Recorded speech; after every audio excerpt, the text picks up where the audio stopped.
National Emergencies Act does not define what an emergency is. It does not establish any substantive criteria that have to be met for the president to declare a national emergency. So that is pretty much within the near total discretion of the president to decide what constitutes a national emergency under this law. It's the Lawfare podcast. I'm Kevin Frazier, assistant professor at St. Thomas University College of Law and a Tarbell Fellow at Lawfare, joined by Bob Bauer, professor of practice and distinguished scholar in residence at New York University School of Law, and Liza Goitein, senior director of liberty and national security at the Brennan Center. This is an example of Congress for a long period of time basically prepared to cede authority that it needs now to exercise to constrain presidential abuse of power. Today we're talking about emergency powers, particularly the National Emergency Act, or NEA. Congress enacted the NEA as a missing check on executive emergency power. That goal has not been realized. Hi, listeners. Before we dive into the weeds of the NEA, the National Emergency Act, and the longer conversation with Bob Bauer and Liza Goitein, I'm joined by Molly Reynolds to help update you all on the latest occurrences on the Hill. I talked with Bob and Liza back in August, and as they forecasted, things are happening on the Hill, and we may see some movement. Let's dive in and see what Molly has to say about that. So, Molly, what movement are we seeing with respect to emergency powers and some potential reforms on the House side? Let's start there. Sure. Things are happening. We're recording this on Wednesday, September 18th. And earlier today in the House Transportation and Infrastructure Committee, which, yes, has jurisdiction over legislation related to the National Emergencies Act. I think because of the kind of connection to sort of natural disasters and that kind of emergency, which is in TNI's jurisdiction, but they're the ones who have responsibility for these issues in the House. They had a long markup, so a long meeting today where the committee considered a whole host of pieces of legislation in its jurisdiction to decide whether or not they wanted to approve those bills at the committee stage to send them onto the floor. One of the bills on the agenda for the Transportation and Infrastructure Committee today was the Article 1 Act, which is one of the pieces of legislation that would make changes to the National Emergencies Act. It is principally focused on creating a requirement that a national emergency, as declared by the president, is subject to congressional approval. Right now, the onus is in the opposite direction. It's that if the president declares a national emergency after a certain period of time, there are expedited procedures available in Congress, particularly in the Senate, to bring a resolution to disapprove of that declaration up for consideration. But because it's a disapproval resolution, it only takes effect if both chambers pass it and the president signs it, or if Congress is able to overcome a veto. And so shifting the direction here is consequential. And so that is the major focus of the Article 1 Act, and that was reported out of the Transportation and Infrastructure Committee by voice vote today. Okay, so we see some progress potentially on Article 1, a voice vote. That's got to be somewhat a positive sign. Molly, do you get a sense that the House is going to act on that sooner rather than later? So I don't know. The House has lots of other things going on. As we're recording this, they are desperately trying to find a way to create a politically sustainable path to avoid a government shutdown at the end of this month. And so that, I think, is going to take up a lot of folks' focus.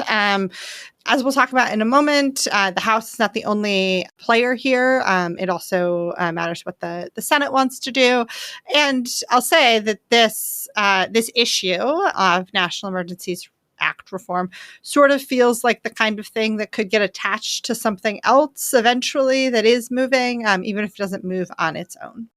And do you have any sense of why we've kind of seen this resurgence of focus on the Article 1 Act, for example, and more generally national emergency issues? Was there some impetus, or are we just realizing deadlines are approaching, Congress is coming to an end? If there's a chance for bipartisan agreement on something substantive, why not move forward with it now?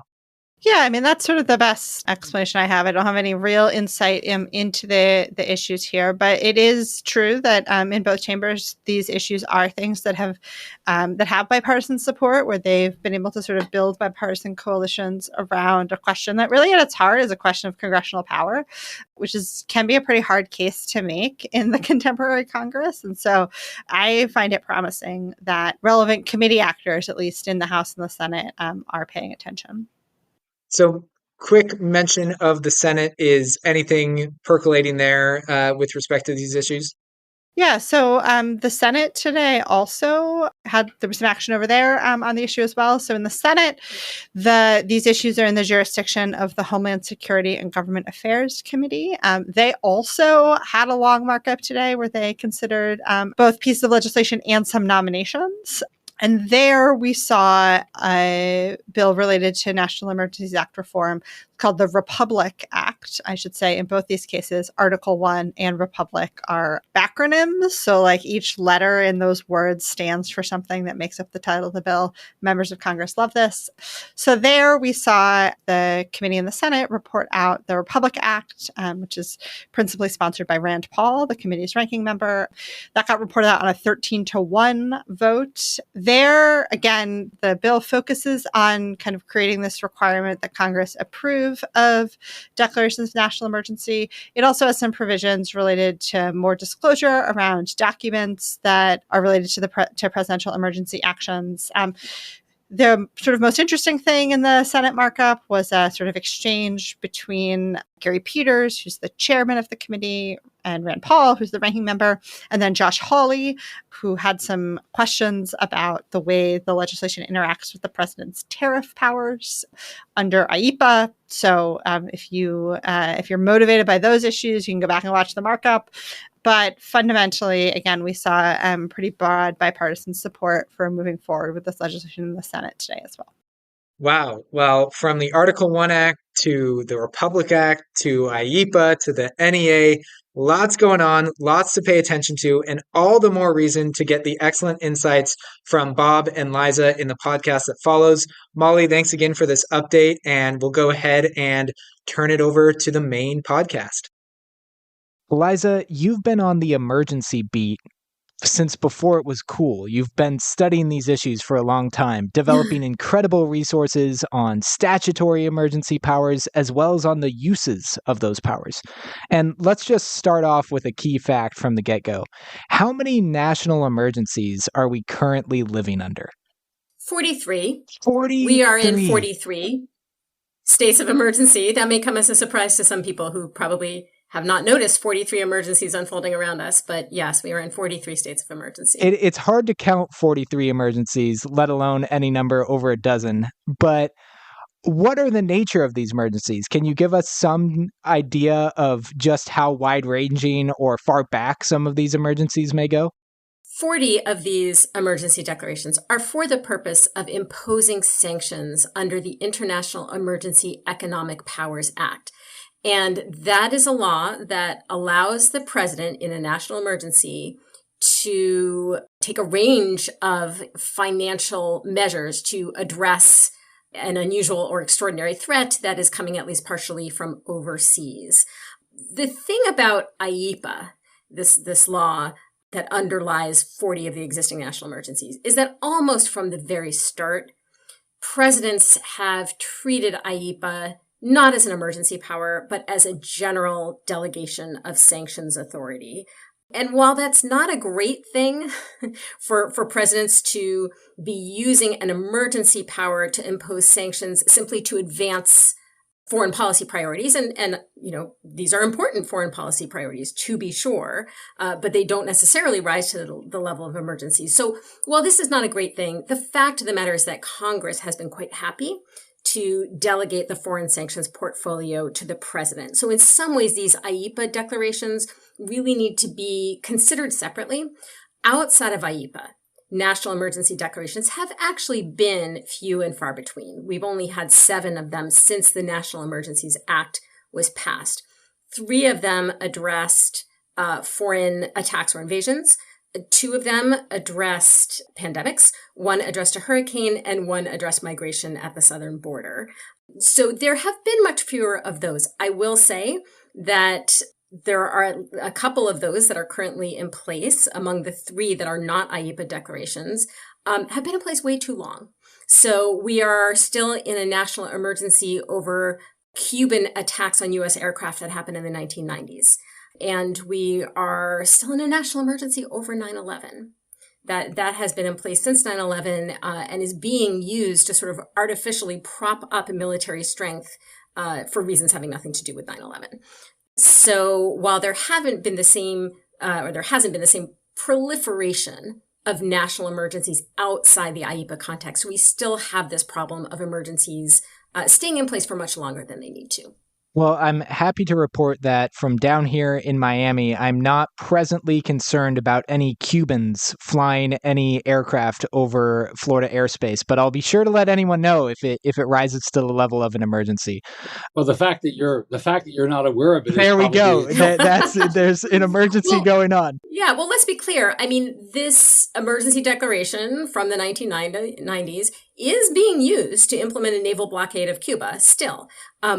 But, if it is the view of these successive administrations since the 1990s that we ought to have a more or less permanent policy of a naval blockade against Cuba, then Congress should pass a law providing that authority rather than creating this permanent state of emergency where no actual emergency exists in order to implement that policy.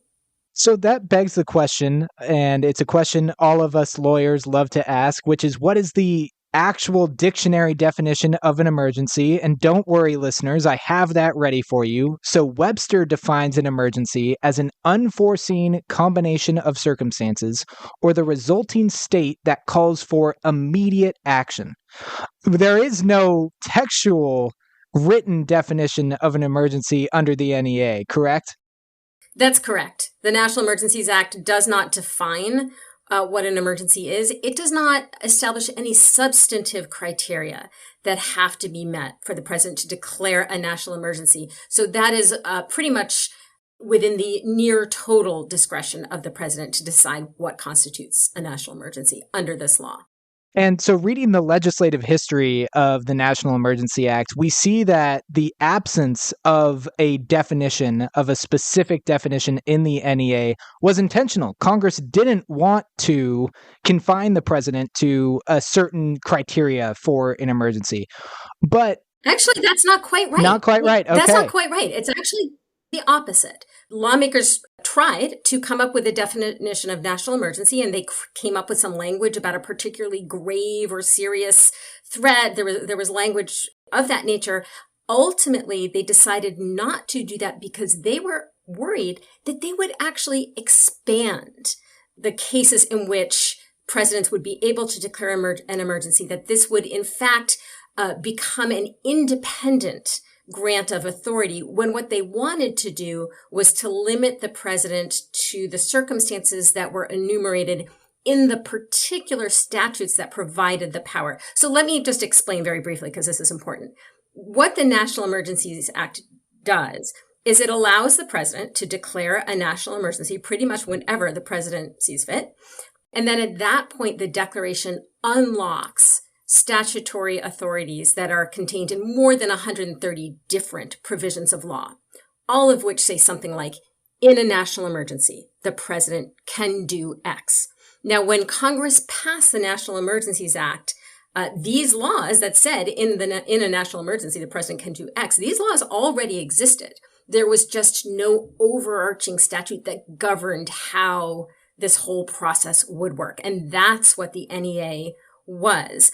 But what Congress decided was that these individual statutes that say in a national emergency, the president should do X, should themselves contain the limitations on when the president could act.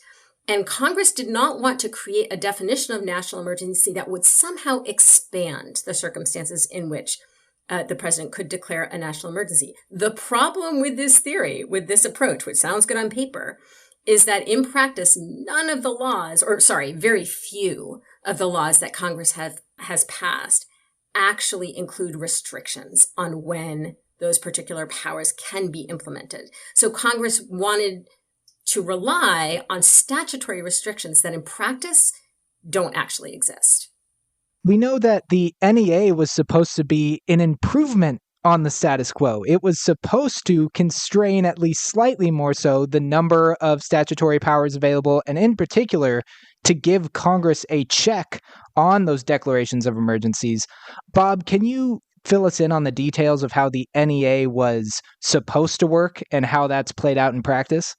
Well, and let me say, Liza gave a very good explanation of the history here. And there is a notion of emergency, of course. And so I was looking at some particular language used in one of the pieces that I drafted with Jack Goldsmith on this topic that suggests it has to be understood a certain way. Liza is, of course, absolutely correct. The statute doesn't provide any kind of constraining substantive standard by which the president would exercise that authority. But what we have seen, and it is unfortunately part of the story, and when I say unfortunate, that's a judgment that some people may agree with and some people may not.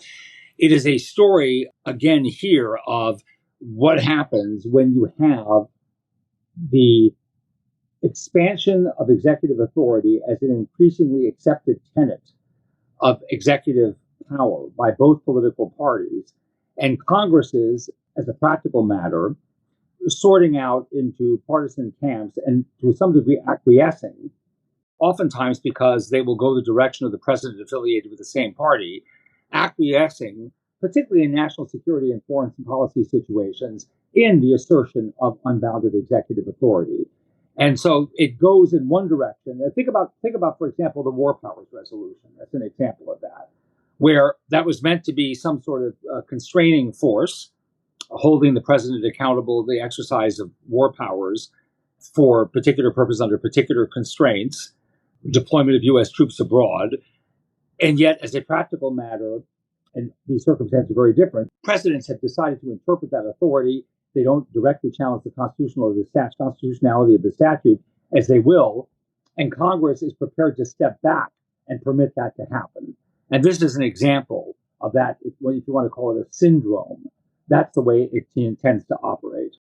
When we go back to how the NEA has actually been implemented, one unexpected result was the Supreme Court interfering perhaps with one of the mechanisms that was supposed to be available to Congress to check the president, and that's the use of a concurrent resolution. So, Liza, can you break down what this concurrent resolution function was supposed to, what function it was supposed to serve, and why that's no longer on the table? Sure. So the concurrent resolution function was actually one of three major provisions in the original National Emergencies Act that were intended to serve as constraints on presidential action. And the first of those was a requirement that emergency declarations would expire automatically after a year unless the president renewed them. The second is what you're referring to. It was a provision that allowed Congress at any time to terminate an emergency declaration using a concurrent resolution, which is also sometimes called a legislative veto. That's a law that's passed by a simple majority of both houses that goes into effect without the president's signature. And then third, the National Emergencies Act required Congress to meet every 6 months while an emergency declaration was in place to consider a vote on termination. And in fact, every single one of these ostensible safeguards has basically fallen apart. So the requirement to renew declarations after a year, that was supposed to be the exception, renewal of declarations after a year. It has become the absolute norm. And in fact, most emergency declarations are renewed for 10 years or longer. There is, I think, as Bob mentioned, there is an emergency declaration still in place over the 1979 Iranian hostage crisis. And then, as you were mentioning, Kevin, the Supreme Court in 1983 ruled that concurrent resolutions or legislative vetoes are unconstitutional because they go into effect without the president's signature. And so today, if Congress wants to terminate an emergency declaration, it basically has to pass a law that the president signs. And assuming the president's not going to sign a law that's terminating his or her own emergency declaration, Congress has to muster a veto-proof supermajority of both houses, which is incredibly difficult to do in today's political environment. And then finally, this requirement to periodically vote on emergency declarations was entirely ignored by Congress for more than 40 years. So those were the main safeguards that were in place, and really none of them has worked as Congress intended. So to ground this conversation a little bit more about how the NEA has played out in practice, Bob, can you walk us through how the absence of those checks really was on display during the Trump administration and his own invocation of the NEA?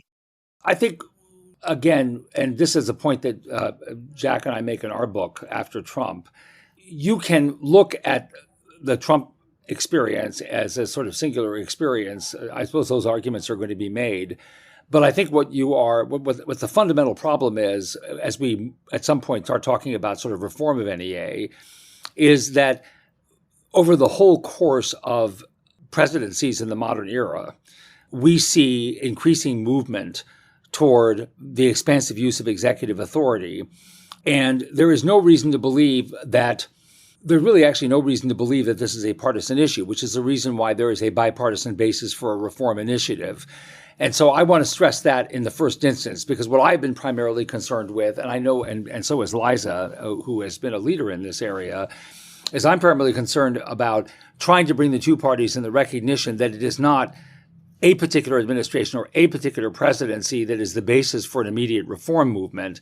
It is that this is an example of Congress for a long period of time basically prepared to cede authority that it needs now to exercise to constrain presidential abuse of power.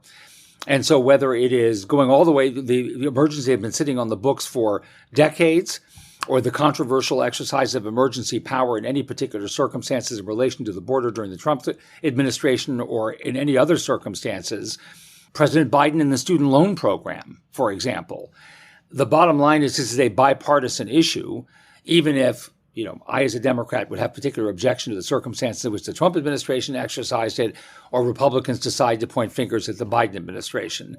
Just to clarify real quick, that was in no way intended to be a partisan question so much as pointing out that Congress did try during the Trump administration to end the declaration of an emergency on the southern border by the administration. But because of the decision in INS v. Chadha, it had to reach that veto-proof majority in the Senate and the House and was unable to override Trump's ability. So I wanted to just point out for folks that this intended check, even when Congress does choose to use it, which it rarely does, but even when it tries to use it, it's just really not meaningful given that you have to reach that veto-proof majority. Yeah, and I didn't, by the way, I appreciate the clarification of what you meant by the question. I didn't take it as a partisan comment on your part. I want to be clear about that. I just wanted to make sure, because there is a tendency in the debate at large for these reform issues to get bogged down in a question of, who was the first, if you will, bad mover. And in this case, it is just a fundamental institutional question of constraining executive authority and reviving Congress's sense of itself as an institution that has a role to play. And we'll talk about that further when we move from the National Emergencies Act to the Insurrection Act. And Liza, would you want to jump in here? Oh, I was just going to say, because I do think this sort of tees up the Trump declaration.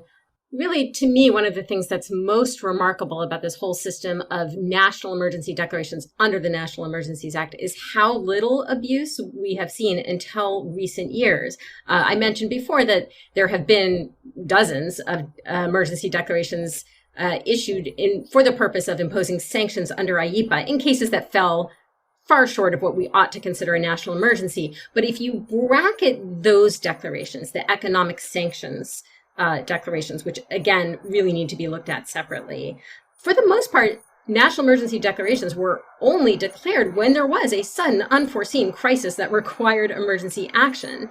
That has changed under the last two administrations.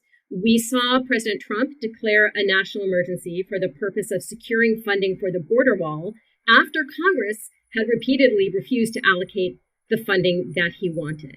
And while the National Emergencies Act does not have a definition of national emergency, every dictionary includes the same criteria that the situation has to be sudden and unforeseen, and it has to require an immediate response. Back in 2019, Border crossings, unlawful border crossings, were hovering near a 40-year low. There was no sudden, unexpected change. And the president himself at the time basically said that immediate action wasn't required. He said, I could have taken longer to do this. I just wanted to go faster, so I used emergency powers.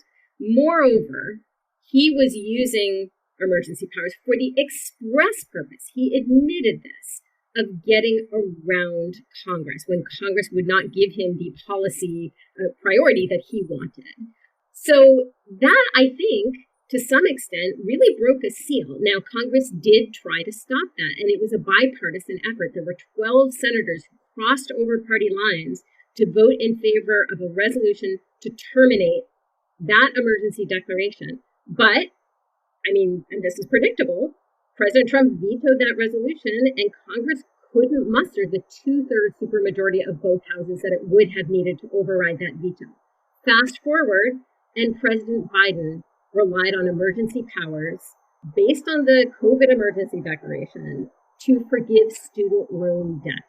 Student loan debt, much like unlawful immigration, has been a longstanding issue for many decades. And the proposal that President Biden was putting in place for emergency powers, the action he was putting in place, was not some kind of temporary stopgap measure to get us past the emergency. It was a long-term policy solution to a long-standing problem. And it was something that Congress had considered and had not done. So once again, we have this issue of emergency powers being used to deal with essentially policy disagreements with Congress.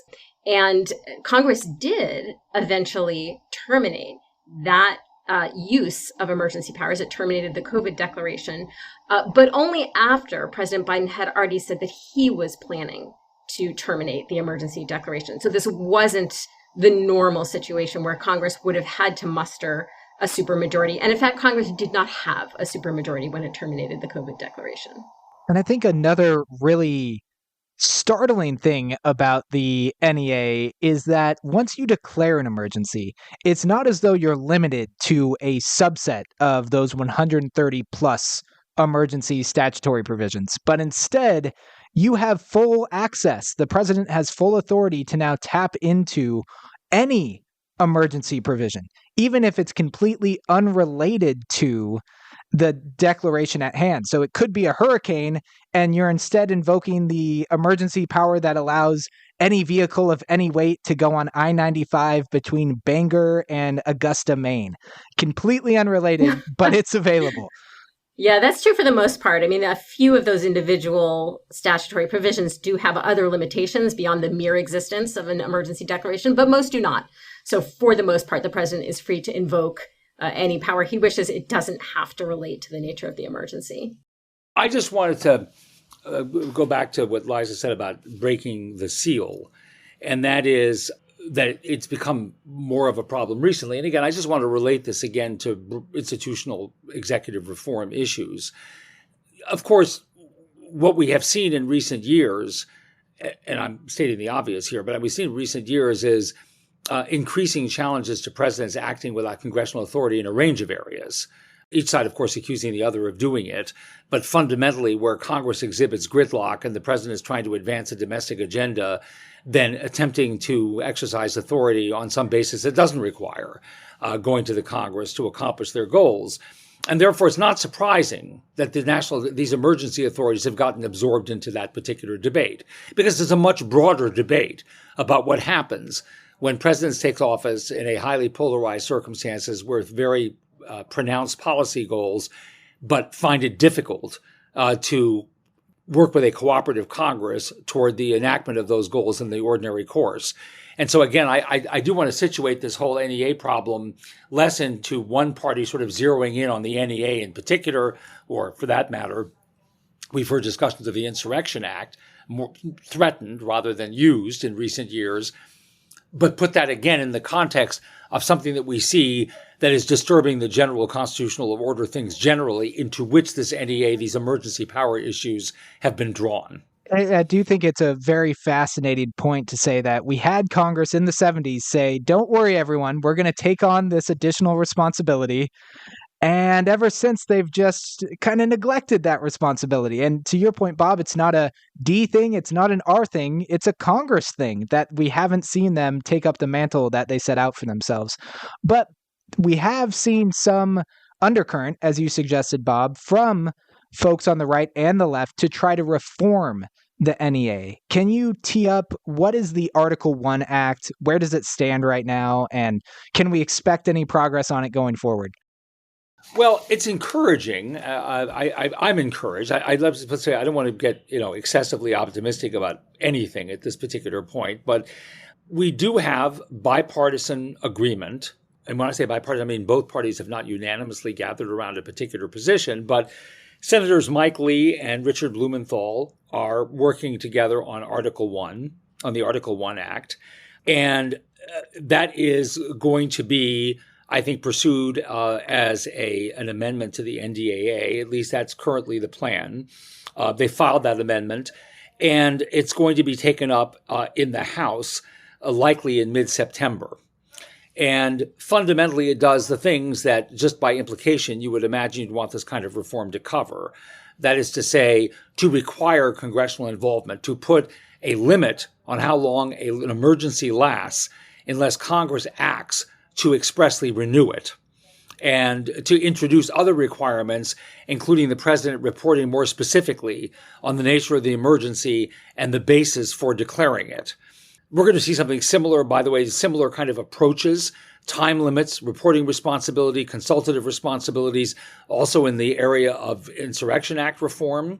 We haven't talked about that specifically, but once again, we're talking about trying to draw back from undoubted presidential exercise of executive authority, bring Congress back into the picture, put limits on the president that strike a balance between the need to address immediate emergencies, but what we have today, which is no clearly defined triggers, no time limits, no reporting and other related congressional accountability or accountability to the Congress.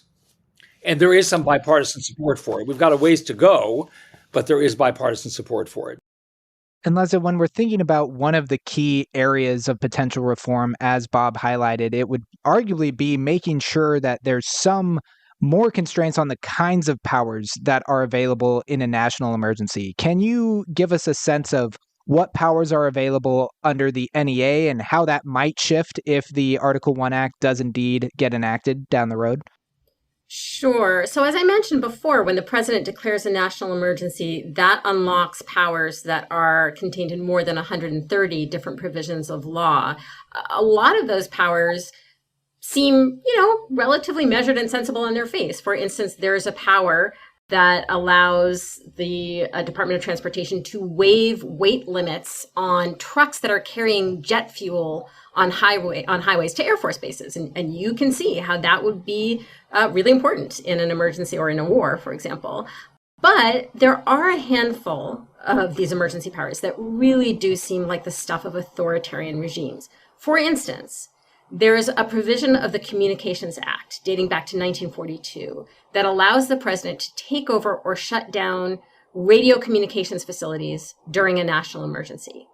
If the president declares a threat of war, as well as a national emergency, he or she can go further and can take over or shut down wire communications facilities. That provision was last invoked during World War II, when wire communications meant telephone calls or telegrams, and frankly, less than half of American households even had a telephone. Today, that provision could arguably allow the president to assert control over U.S. internet traffic. So this is an incredibly potent power. I also think that IEPA is a very worrisome authority. As I mentioned, this is a law that allows the president to declare a national emergency to deal with any unusual and extraordinary threat to the national security, foreign policy, or economy of the United States, as long as that threat has its source in whole or substantial part outside the United States. And at that point, the president can basically freeze any asset or block any financial transaction to try to address that threat. IEPA has mostly been used to implement sanctions against hostile foreign actors. It underlies our current sanctions regimes against Russia, Iran, North Korea, Venezuela, etc. But nothing in the law prevents the government from deploying it against Americans who are deemed by the executive branch to be contributing in some way to a foreign or partially foreign threat. And at that point, the government could literally make it a crime for anyone to rent a house to that person, give them a job, or even sell them a loaf of bread. There is still another law that allows the director of the Transportation Security Administration to exercise broad and unspecified powers over domestic transportation during a national emergency. At least in theory, this could allow an administration to shut down domestic transportation altogether. So there are some really incredibly potent powers here where the potential for abuse is obvious and alarming.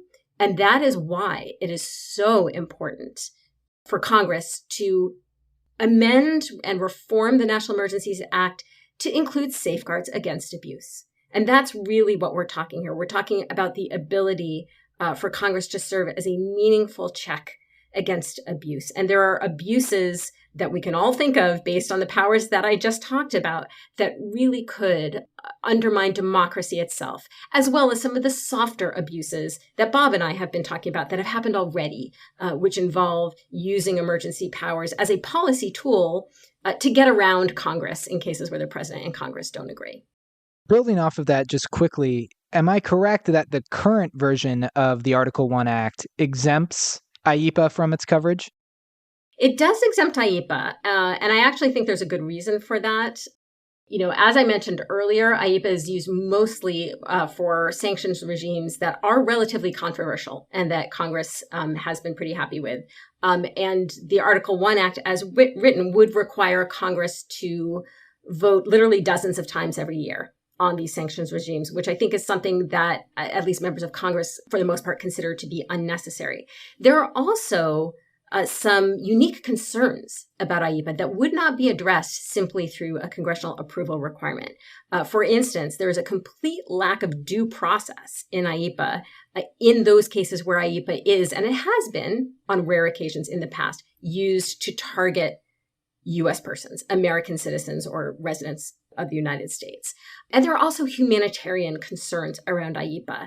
And sort of the blunt instrument of congressional approval would not sufficiently deal with those issues. So I do think it makes sense to reform IEPA, but to do so separately. There should be a congressional approval requirement, but it maybe should look a little different from the individualized every year approval requirement contained in Article 1 Act for other types of emergencies. And there should also be due process reforms, humanitarian reforms. So IEPA really needs to be its own project, but it is a project that it absolutely has to be undertaken. I just wanted to second the motion on the question of IEPA. I think that there are two different approaches. One, the Blumenthal-Lee approach, and then there's also a different approach that in the Republic Act, I believe it's called, Rand Paul has put forward, one which excludes IEPA, one which does not. I think it's extremely important for any prospective reform, just speaking on a practical level, to keep IEPA out of the conversation for the time being, because I think it'll be far more difficult, both as an executive branch matter and as a congressional matter, to achieve reform. And the most important thing to do is to make a step in the right direction here, and therefore taking out IEPA, which is sort of a more fundamental tool of importance to the executive branch in national security matters, particularly as Liza discusses in relation to the imposition of sanctions, is, I think, a more realistic way of charting the path to reform there. Put that to one side, address it separately. In the meantime, as a matter of what is within reach, go with NEA reform minus IEPA. Right. Well, and so speaking of other projects that Liza was mentioning, Bob, you've talked quite a bit about and hinted at the Insurrection Act, which has obviously become increasingly the subject of popular attention. What are the areas of potential reform, and are we seeing any movement on the Hill with respect to those reforms? Well, there again, I do think there is some basis for bipartisan support. The Insurrection Act reminds me very much, and therefore gives me some hope that it will be addressed the same way as the Electoral Count Act that was reformed at the end of 2022. A terrible statute, badly drafted, full of vague terms, antiquated, and it just sits there because there's no immediate motivation to do anything about it. The Insurrection Act is basically a license to the president to engage in the domestic deployment of troops without a clearly defined trigger, without any involvement by Congress, without any time limits on deployment.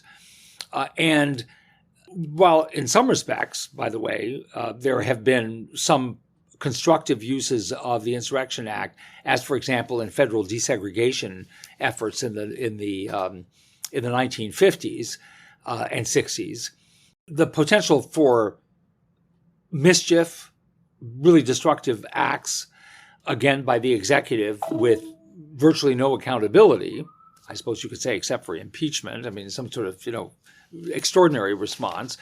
That potential remains very, very real. And as you know, and here's where I will go back to Donald Trump, he and his and those around him, at least in the past, have been very enamored about the potential uses of the Insurrection Act, for example, in responding to any resistance that they thought they might encounter if they went through with schemes that they later abandoned to do things like, seize voting machines at the end of the 2020 election as a challenge to the contest. So this seems to be the time when both parties ought to agree they don't want the other party, when his president is in the White House, to have access to this kind of authority on this kind of unbounded basis. Again, Senator Blumenthal has been working on this reform and is looking for bipartisan partnership. And it seems to me we ought to be able to find it. I certainly experienced when I co-chaired an American Law Institute group with Jack Goldsmith on Insurrection Act reform, and we had a membership that was divided between Democrats and Republicans, and it nonetheless came up with unanimous recommendations for Insurrection Act reform, and it included people with experience in the executive branch who had been in both the Obama and in the Trump administrations. So there is an understanding that something needs to be done. Whether that's within striking distance or not, I can't say. So, Liza, thinking about the potential need for Insurrection Act reform, are there any things that are the top of your agenda that you would recommend to anyone who may be listening who's keen to lean on your advice? Sure. The Insurrection Act is one of the emergency powers. It's not technically an emergency power because the president doesn't have to declare an emergency, but it clearly provides extraordinary powers that are meant for extraordinary circumstances. So it is one of the emergency powers that really worries me the most. It gives the president very broad discretion to deploy federal troops to put down insurrections, suppress domestic violence, or enforce the law. It is the main statutory exception to the Posse Comitatus Act, which generally prohibits the military from engaging in law enforcement except as expressly authorized by law.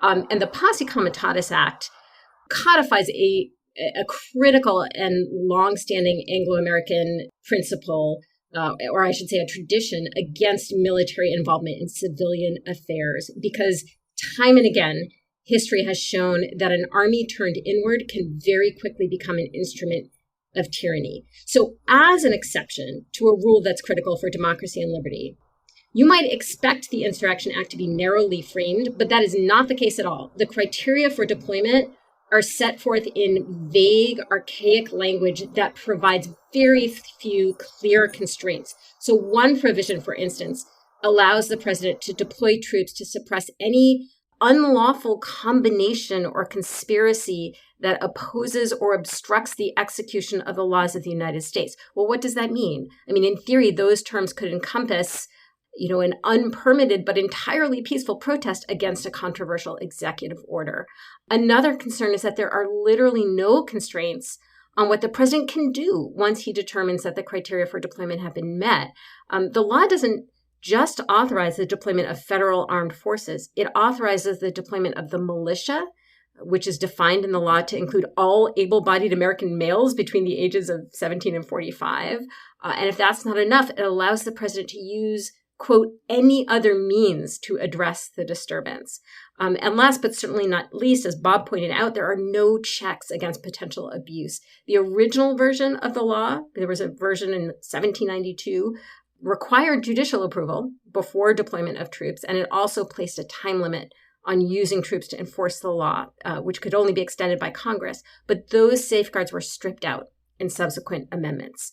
So the Supreme Court has now made clear that the current Insurrection Act leaves no room for judicial review of whether the criteria for deployment have been met. And the only way Congress can stop a deployment, similarly to emergency declarations, is to pass another law, presumably by a veto-proof supermajority. So the Brennan Center has put forward a proposal for legislative reform of the Insurrection Act. We put that proposal forward in 2022. What our proposal would do, and what I think needs to happen, is that it would more specifically and narrowly define both the criteria for deployment and what the president may do in response. And to ensure adherence to those limitations, the proposal also includes mechanisms for congressional approval, similar to what we've talked about with the NEA, except a somewhat shorter time frame during which the president could use the Insurrection Act without congressional approval, as well as judicial oversight. Bob talked about the working group that he was part of, that ALI convened, that working group put forward its own principles to guide reform of the Insurrection Act. There are some differences between the Brennan Center's proposal and the principles set forth by this group, but there's much more overlap than difference. And I do think the changes that they are calling for are quite meaningful. And so I think Bob and I are pretty much aligned in terms of what needs to happen to reform this law.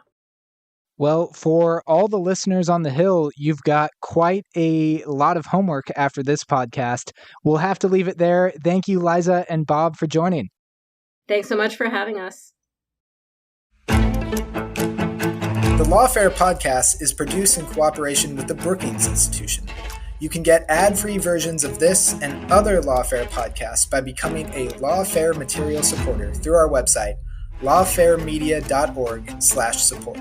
You'll also get access to special events and other content available only to our supporters. Please rate and review us wherever you get your podcasts. Look out for our other podcasts, including Rational Security, Chatter, Allies, and The Aftermath, our latest Lawfare Presents podcast series on the government's response to January 6th. Check out our written work at lawfaremedia.org. The podcast is edited by Jen Pacha, and your audio engineer this episode was Kara Schillen of Goat Rodeo. Our theme song is from Alibi Music. As always, thank you for listening.